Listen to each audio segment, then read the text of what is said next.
No fue por mucho el más trágico hundimiento hasta entonces. El vapor SS Sultana se había hundido en el río Mississippi el 27 de abril de 1865, matando a 1.800 de sus 2.400 pasajeros. Y desde su hundimiento otros desastres han superado con mucho a las 1.523 víctimas mortales del Titanic. Sin embargo, el hundimiento del enorme transatlántico ha cautivado la atención del público y los medios durante 100 años.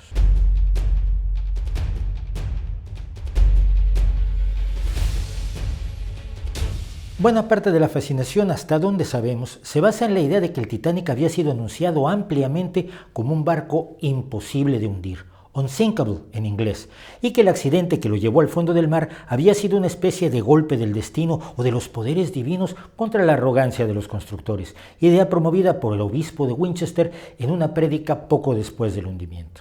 Pero tal afirmación es cuando menos imprecisa. En un folleto de la línea White Star durante la construcción de los barcos gemelos Olympic y Titanic, el segundo apenas un poco más grande, se afirmaba que, en la medida en que es posible hacerlo, estas dos maravillosas naves están diseñadas para ser imposibles de hundir. Mientras que en otro folleto distribuido en Estados Unidos explicaba el sistema de compuertas estancas del Titanic, afirmando que prácticamente hacían a la nave imposible de hundir. Estas afirmaciones publicitarias son cercanas a las que escuchamos sobre productos milagrosos que podrían ayudar a combatir el envejecimiento o podrían combatir tal o cual afección, y queda implícito, podrían no hacerlo.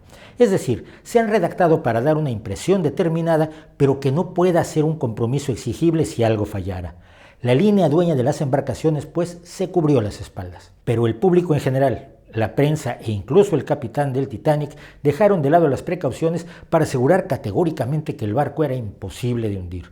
Algo absurdo, considerando cómo flotan y cómo se hunden los barcos.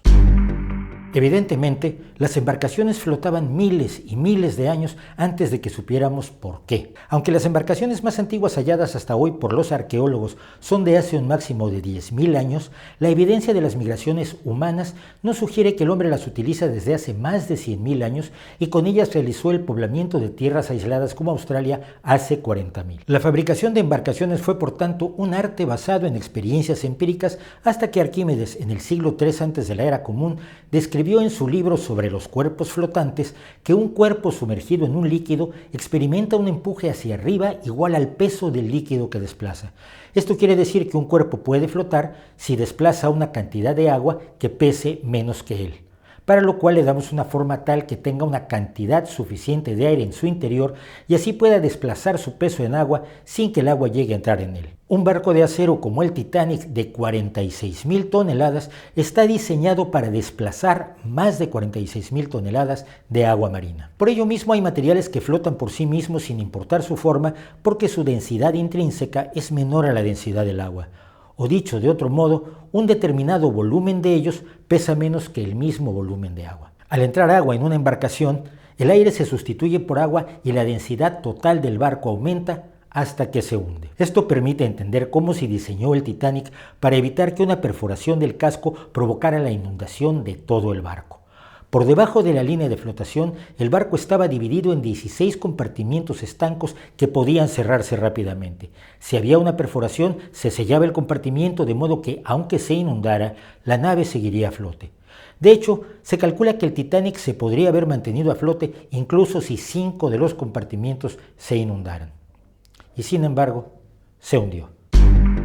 El estudio de los restos del Titanic ha permitido determinar cuáles fueron los factores que incidieron en el desastre. En primer lugar, el acero de la nave y el hierro de los remaches utilizados para armar el casco de la nave sucumbieron a un fenómeno llamado fractura frágil, en que un metal se rompe sin sufrir previamente una deformación.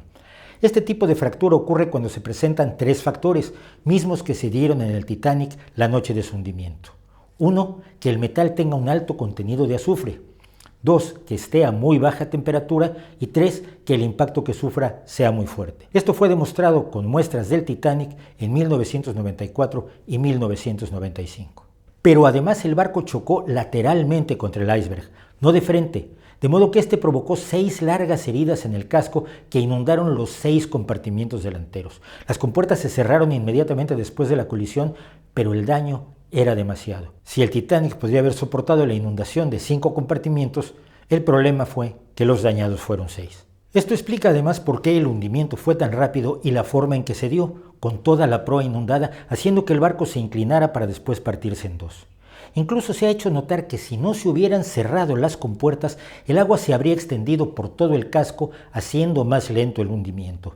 Esto habría permitido que se utilizaran mejor los botes salvavidas y que el Carpathia, el barco de pasajeros que se apresuró a llegar al lugar del hundimiento, rescatara a muchos más supervivientes. La explicación de la fascinación pública sobre el Titanic será sin duda mucho más difícil de desentrañar que los fallos de diseño y materiales que provocaron su hundimiento. Pero el legado más importante de la tragedia, vale tenerlo presente, fue una intensa mejora en los diseños y métodos de construcción de barcos, en la seguridad y en la legislación sobre botes salvavidas que han salvado con certeza muchas más vidas de las que se perdieron esa madrugada en el Mar del Norte.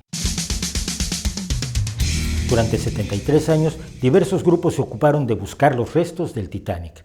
La creencia de que se había hundido en una sola pieza alimentó todo tipo de especulaciones, como la que llevó al escritor estadounidense Clive Cussler a escribir la novela Rescaten al Titanic, un thriller en el que se utiliza aire comprimido para reflotar el pecio y rescatar un supuesto mineral que transportaba. La novela fue llevada al cine con poco éxito en 1980. El 1 de septiembre de 1985, una expedición franco-estadounidense encontró finalmente los restos del famoso barco partido en dos.